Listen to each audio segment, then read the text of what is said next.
Mulanya dulu pernah itu kan di Jakarta ya. Jadi waktu itu pernah sambil jahit keliling. Jadi pas Lipe sambil jahit keliling, akhirnya lah kok ada yang nyawer gitu. Dicoba joget-joget gitu ya. Assalamualaikum warahmatullahi wabarakatuh. Oke teman-teman, dimanapun engkau berada ya, banyak banget ngetek Sadbor bahwa Sadbor bekerja sama dengan judai online. Oke, Sadbor mau klarifikasi ya teman-teman. Jadi itu tidak benar ya.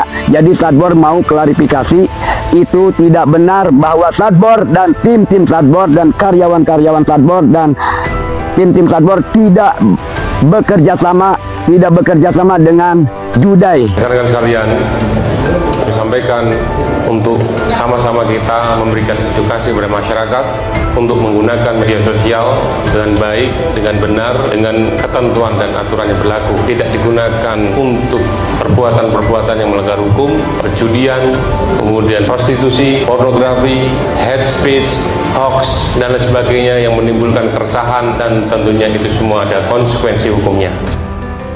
Baru-baru ini, ada satu sosok yang tengah hangat diperbincangkan banyak orang di media sosial. Ya, Sadbor. Ia terkenal lewat streaming dengan gaya jogetnya yang khas dan bikin yang nonton jadi geli-geli gimana gitu. Tapi sayangnya, namanya jadi kontroversial bukan hanya karena gaya jogetnya yang nyeleneh, akan tetapi juga karena terlibat dalam dugaan mempromosikan judi online. Kita WD, dengarkan banyak alasan. Kita WD, dengarkan cerita.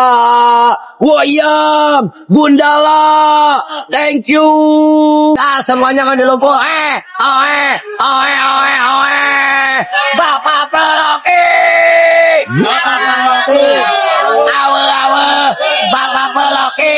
Nah kan, lagi-lagi judul bangsat yang jadi dalangnya. Jujur gue udah capek banget sama campur tangan judul yang seolah-olah bebas buat ngelakuin apapun yang mereka mau dan udah merembet kemana-mana. Ini bukan cuma tentang Sadbor aja, tapi soal fenomena yang bakalan jadi lebih besar di kemudian hari kalau terus dibiarin, dimana orang-orang di media sosial, bahkan dari tanda kutip kalangan bawah, menggunakan platform media sosial demi penghasilan instan dan juga mudah, yang tentu padahal menjerumuskan mereka ke arah yang salah.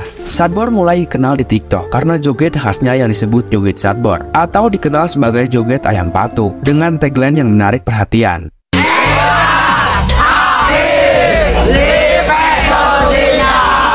Tapi, nama baiknya seketika langsung tercoreng saat ia diduga terlibat dalam promosi judi online. Polisi pun akhirnya menetapkannya sebagai tersangka atas kasus ini. Meskipun Sadbor sendiri sempat menyatakan klarifikasi bahwa ia tidak tahu menahu soal promosi judul ini. Assalamualaikum warahmatullahi wabarakatuh. Oke teman-teman, dimanapun engkau berada ya, banyak banget ngetek Sadbor bahwa Sadbor bekerja sama dengan judai online. Oke, Sadbor mau klarifikasi ya teman-teman. Jadi itu tidak benar ya. Kasus ini seolah-olah membuka mata kita semua tentang realitas sebenarnya, bahwa banyak orang yang tergelincir di dalam dunia digital yang licin, dan betapa liciknya orang-orang di balik judul ini. Seolah-olah mereka yang melempar batu dan menyembunyikan tangannya, dan sekarang juga aman-aman aja. Mungkin lagi ketawa-ketiwi lihat ini, sedangkan pelaku yang mempromosikan tentu ditangkap dan terjerat hukuman. Pokoknya satu kata buat judul, bangsa. Kasus Sadbor sebenarnya adalah contoh nyata bagaimana tekanan ekonomi bisa mendorong seseorang mencari uang dengan cara apapun, termasuk mengandalkan donasi dari penonton, atau bahkan terlibat dalam mempromosikan iklan yang tentu bisa merugikan banyak kalangan, seperti judi online tersebut. Bagi beberapa orang, mungkin pilihan ini terasa ringan karena mudah dilakukan hanya dengan bermodalkan handphone dan juga akses internet, dan juga bayaran yang gak main-main. Tapi kebanyakan dari mereka gak bener-bener mikirin konsekuensinya yang jelas berat dan panjang, apalagi kalau sampai mempromosikan situs judul. Fenomena mengemis online sendiri mulai ramai dengan hadirnya platform seperti TikTok yang kini memiliki 157,6 juta pengguna di Indonesia. Sebagai negara dengan pengguna TikTok terbesar di dunia dan menggeser posisi Amerika dengan total pengguna yang hanya sekitar 120,5 juta. Tentu platform TikTok di Indonesia jadi ladang yang sangat subur bagi para kreator yang mencari cara-cara kreatif untuk meraih penghasilan, termasuk mereka yang melibatkan eksploitasi diri sendiri atau bahkan promosi kegiatan ilegal seperti judi online. Dari perspektif ekonomi, banyak orang Indonesia yang memandang media sosial sebagai solusi cepat, termasuk gue sih. Dengan hanya ponsel dan internet, seseorang bisa live streaming, mengundang perhatian, dan berharap dapat saweran dari penonton. Tentu dari sinilah muncul istilah pengemis online. Dan bukan cuma Sadbor aja yang melakukan ini, tapi banyak orang lain yang juga terlibat atau mungkin terinspirasi dalam konten sejenis. Seringkali alasannya adalah rendahnya ekonomi.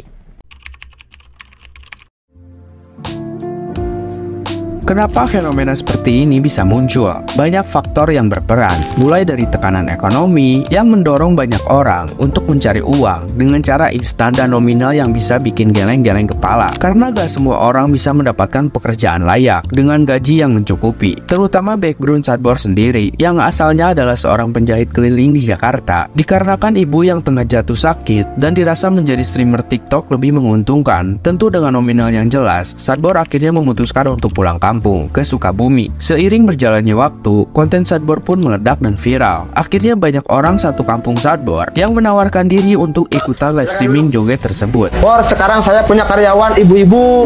Di mana mereka notabene adalah seorang petani, pengangguran, hingga pegawai pabrik yang terkena PHK. Alhasil mereka mencoba peruntungan lewat fitur streaming di platform TikTok tersebut. Di sisi lain, tren saweran digital ini bikin penonton bisa langsung memberikan uang melalui fitur aplikasi. Dorongan untuk mendapatkan donasi ini juga kadang memunculkan konten yang ekstrim atau kontroversial, seperti yang dilakukan Sadbor dengan dugaan keterlibatan judi online. Duo Sadbor ini sudah resmi jadi tersangka. Bukannya jerah, di dalam penjara pun masih joget-joget patok ayam.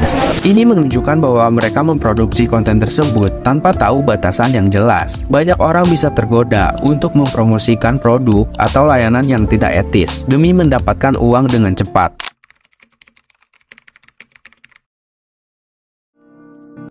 Efek dari fenomena ini tentu gak cuma berbahaya bagi individu yang melakukannya, tapi juga bagi masyarakat luas. Salah satu dampaknya adalah penurunan martabat dalam budaya kita. Nilai kehormatan dan harga diri sangatlah penting. Tapi fenomena mengemis online ini malah membuat beberapa orang menjual kebutuhannya secara langsung untuk mendapat belas kasihan dan meraup keuntungan dari donasi. Selain itu, kasus promosi judi seperti yang dilakukan Sadbor bisa menciptakan persepsi negatif di kalangan masyarakat bahwa media sosial adalah tempat bebas tanpa etika. Ada penelitian dari mahasiswa UGM yang bahkan menunjukkan bahwa kreator-kreator seperti ini cenderung mengeksploitasi empati penonton demi keuntungan pribadi. Ini berarti ada tekanan untuk terus membuat konten yang memelas atau bahkan berbahaya, padahal bisa berdampak negatif, terutama bagi penonton yang masih muda, anak-anak, bahkan orang tua sekalipun bisa ikut-ikutan karena tergiur dengan nominal besar yang didapatkan.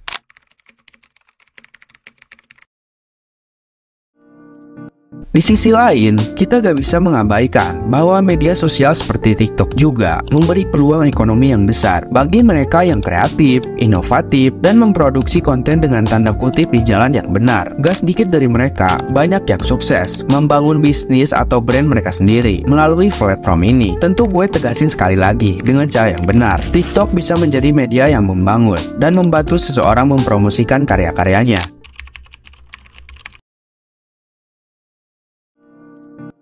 Apa yang bisa kita lakukan dan bisa kita ambil pelajaran agar kasus seperti ini gak terulang dan juga berkurang? Tentu ada beberapa langkah yang bisa kita terapkan.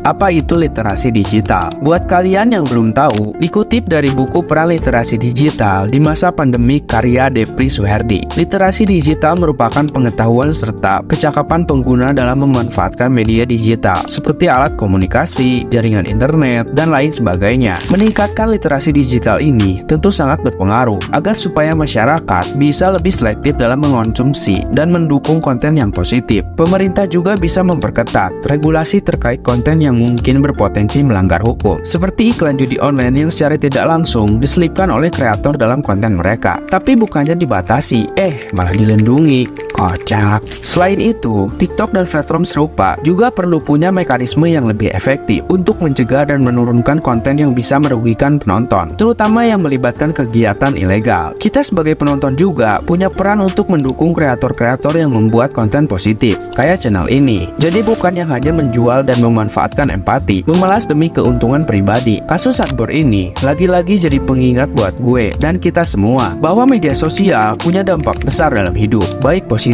maupun negatif. Kita sama-sama lebih sadar dalam menggunakan dan menikmati konten di media sosial, supaya media sosial bisa menjadi ruang yang lebih sehat dan kondusif untuk semua orang. Jadi stop judi guys, gak ada yang sukses dari bermain judi. Kalaupun ada, fix, lo pasti bandarnya. Fuck judi, anjing.